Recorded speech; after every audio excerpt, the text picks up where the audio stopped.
Hi there, this is Claire, WZ9O of Ham Radio Stuff.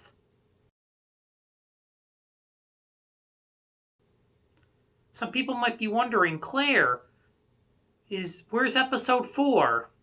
This is episode 4. Let me explain why. My special guest that I had for helping with the antenna decided to throw me under the bus. Instead of showing all the stuff that they did, I'm basically going to give you the TLDW version. We added support lines to the antenna, so it is away from my apartment and not coupling. I'm pretty sure you want to go outside and see that. Well, let's go. Alright, as I'm zooming up with the camera, you can see the original matchbox there. But the cable doesn't run through the tree like it did before. That's because there is one of the support lines that you can see, and trying to have the coax with that little loop on the very top is helping to cut RFI from coming into the shack, as well as moving the secondary line right into that brush, as well as the guying. One thing I ultimately did do with the antenna, it isn't going around the apartment. It's actually stopping into this tree instead. And there's a reason why. I shortened it. It was shortened so I didn't have to worry about a second support line to decouple it from the apartment. Because originally, if you remember in the first few episodes of WZ9O Ham Radio Stuff, my antenna was riding against the apartment and the aluminum siding. Now it's not going to do that anymore, and I got a little bit of distance away from the building to help with signals. Let's go inside and check it out on my newest toy that I'm going to be showing you. Alright, and here we have it. This is a NanoVNA. I'll be using this to help figure out what my SWR on my antenna is. Inside you have the device itself, which is really nice and small, along with two cables. This one obviously did not come with it. It was one that I personally bought with the NanoVNA. When you do get it, they cost about $6 or $7. And a bunch of little adapters. This one again didn't come with it. I bought this for use for my Bofang radio. And you'll be needing these when you do configure the NanoVNA. So let's go ahead and turn it on. When you first turn it on, it'll look kind of like this. Well, it's because I've had mine a little set already. So what we'll do to start is go to Display, Trace. I already have channel 3 turned off, so that way you don't have way too much information. You will select channel 1 either by tapping the screen and holding it down, or holding down the jog wheel. If you can see right here, it is already black darkened out. You'll set the channel to 0 reflect. Go back. Set it to format. SWR. And then before you go ahead and calibrate your handheld, we got to set the data of what it's going to run with. So we go into stimulus and type into start. And we're going to go from 1.8 and then hit M for mega. 1.8 megahertz. That is 160 meters. To 29. Not 22. 29 megahertz. Which is the top end of 10 meters. And then from there you'll hit back. You will hit calibrate, reset, and then calibrate.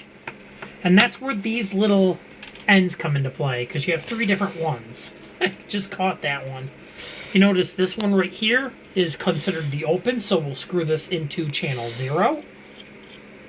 Just hand tighten it a little bit. You don't want to over tighten this and ruin your threads.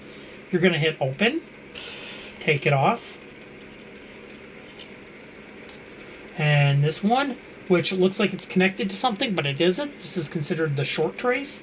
And if you notice, there's nothing connected. So if we screw it in and look at the Smith, it's going to show that it's got about 2.2, 2.51 ohms.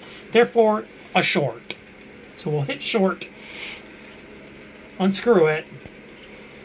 These are both nice and brass, but you can tell the open one has no little tip on the end. And then lastly, this one, which is your load. It's grayish colored, and it's basically a 50 ohm dummy load. I would not recommend using this dummy load to test your radio out. And then you'll hit done and save this. I save it as save 0. And then you can do it to configure for other bands too, like for 6 meters and 2 meters and 440, which I'm not going to go into here because this isn't pertinent to what I'm going to be doing.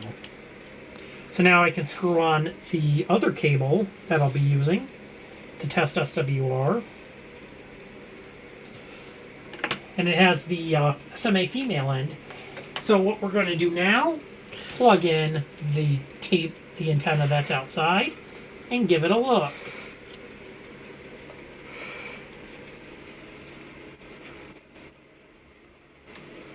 And there we go. As you can notice, the SWR can wildly vary because, again, this is a multi-band antenna with a wire, so your SWR is going to vary. And for the length I got, about maybe 95 feet now, we got about a 8-to-1 SW... Whoa! Yeah, about a 9-to-1 SWR, 8-to-1 SWR.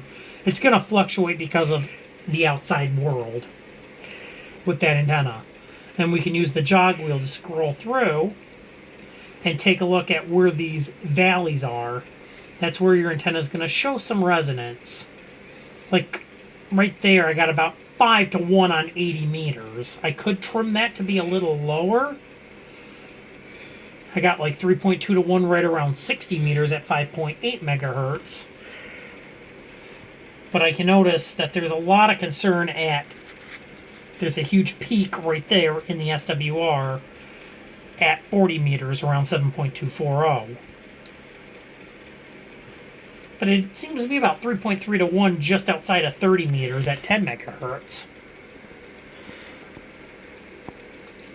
And for 20, it's just about 3-to-1, and actually is a little lighter on the higher end of the foam portion. So I may have to make some final adjustments to this before the sweepstakes, which is around 3-to-1 on 15, but it seems to be resonant right around 25 megahertz. Nowhere near a ham band. Yet 10 meters is about 2.4-to-1. Which I could say is pretty acceptable. The tuner could clean it up, but then again, KJ4YZI told us all the tuner does is make your radio happy. It isn't going to make your antenna magically better. You can pump a 21-to-1 SWR antenna and have it tuned, but you're going to put out crap. You got to make sure your antenna is resonant and tuned where you're going to have it on the bands. So yeah, some of the adjustments I made to my antenna were not ideal with shortening it. The SWR is still a little bit out. I'm probably going to be replacing this antenna after the winter is up, or seeing how right now we have a bit of a break in the weather, I might actually try to tinker with it a little bit more before the snow flies for real, which means no more adjusting antennas and playing with them. What I have is what I have. And that might not necessarily be the best thing. I just wish I had some more time and someone to help me out with making sure that my antennas are in line and within the proper SWRs for what I'm going to be using them for, to ensure that I'm not going to have any loss in the tuner or have it reflect back into my radio. With that, this is WZ9O saying 7333. I'll catch you on the bands.